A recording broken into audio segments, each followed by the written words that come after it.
নমস্কাৰ বন্ধুসকল, স্বাগতম নতুন এটা ভিডিঅ'লৈ সকলোৱে ভালে আছে। আমাৰ বহুতো আমাৰ প্ৰশ্ন হৈছে যে জেইলৰ দ্বাৰা ফৰেষ্ট গাৰ্ডৰ এডমিট কাৰ্ড কেতিয়া আহিব, কেতিয়া মুকলি কৰি দিব, আৰু মোক কমেণ্টো কৰিছে যে জেইলৰ দ্বাৰা এডমিট কাৰ্ড কেতিয়া দিব, ফৰেষ্ট গাৰ্ডৰ এডমিট কাৰ্ড কেতিয়া মুকলি কৰি দিব। সেই এইটো ভিডিঅ'ত আমি আলোচনা কৰিম এডমিট কাৰ্ড কেতিয়া দিব, প্ৰচেছটো কি, কেনেকুৱা হ'ব, কি হ'ব। ভিডিঅ'টো শেষলৈ চাব। প্ৰথমবাৰ কাৰণে ভিডিঅ' চাইছে তেতিয়াহ'লে প্লিজ চেনেল ছাবস্ক্ৰাইব কৰি ৰাখিব এনেকুৱা ধৰণৰ ভিডিঅ' পাই দেখিবলৈ। আমি সকলোৱে জানো যে অসম পুলিচৰ ABB কনষ্টেবলৰ ইণ্টাৰভিউ চলি আছে, আৰু ইণ্টাৰভিউ শেষ নহওঁতে APR আৰু চিভিল ডিফেন্সৰ এডমিট কাৰ্ড মুকলি কৰি দিলে। সেয়ে অতি সোনকালে জেইলৰ দ্বাৰা ফৰেষ্ট গাৰ্ডৰ সকলো এডমিট মুকলি কৰি দিব। আৰু আগতে যিবোৰ অনলাইন হৈ আছিল, অনলাইন কৰি থোৱা আছিল, সেইবোৰৰ সকলোৰে এডমিট কাৰ্ড আহিব। বাছ সকলোৱে ফিজিকেলৰ কাৰণে ৰিটেনৰ কাৰণে ভালকৈ প্ৰিপাৰেশ্যন কৰি থাকিলে হ'ল, ভালকৈ প্ৰেক্টিছ কৰি থাকিলেই হ'ল।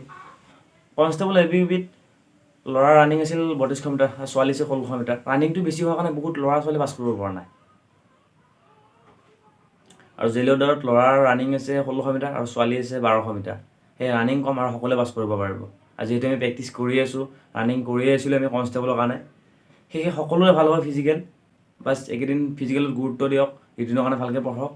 জেইলৰ দ্বাৰত ফিজিকেল ৰানিং কম, সকলোৱে পাছ কৰিব পাৰিব। আৰু জেইলৰ দ্বাৰত ফিজিকেলত আছিল 15 মাৰ্ক, তাৰপিছত ৰিটেনত আছিল 75 মাৰ্ক, আৰু এক্সট্ৰা আছিল 10 মাৰ্ক। আৰু এক্সিডেণ্ট মাৰ্কটো আছিল 1600 মিটাৰ 5 মিনিটৰ ভিতৰত, আৰু মিনিমাম ৰানিং কমপ্লিট সময় আছিল আমাৰ 6 মিনিট 30 ছেকেণ্ড।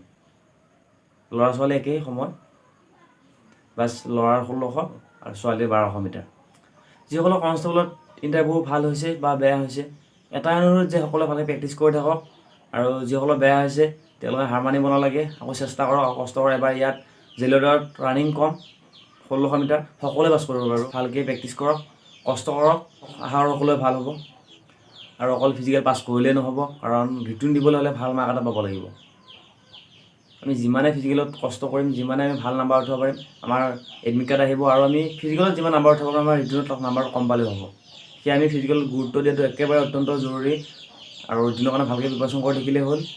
যিহেতু Assam police constable ABB interview চলি আছে, আৰু মাজতে APR চিভিল ডিফেন্সৰ এডমিট কাৰ্ড মুকলি কৰি দিছে, আৰু যিবোৰ অনলাইন হৈ আছে সকলোৱে এডমিট কাৰ্ড দিব। বাছ আমি পঢ়িব লাগে, প্ৰিপাৰেশ্যন কৰিব লাগে ভালকৈ। বাছ জেইলৰ দ্বাৰা ফৰেষ্ট গাৰ্ডৰ এডমিট কাৰ্ড অতি সোনকালে মুকলি কৰি দিব। আৰু কনষ্টেবলৰ যিসকলৰ ইণ্টাৰভিউ আছে তেওঁলোকে কেইদিন ভালকৈ প্ৰিপাৰেশ্যন কৰক, ভালকৈ ভাল পাৰফৰ্মেঞ্চ এটা দেখুৱাওক, ভাল নাম্বাৰ এটা আনক, বাছ সেয়াই আশা কৰোঁ। আৰু যিসকলৰ ইণ্টাৰভিউ ভাল হৈছে এইকেইদিন ভালকৈ পঢ়ক, কাৰণ অতি সোনকালে আমাৰ ৰিটেন পাতিব অসম পুলিচৰ ABBৰ, আৰু SSCৰো ৰিটেন সোনকালে হ'ব।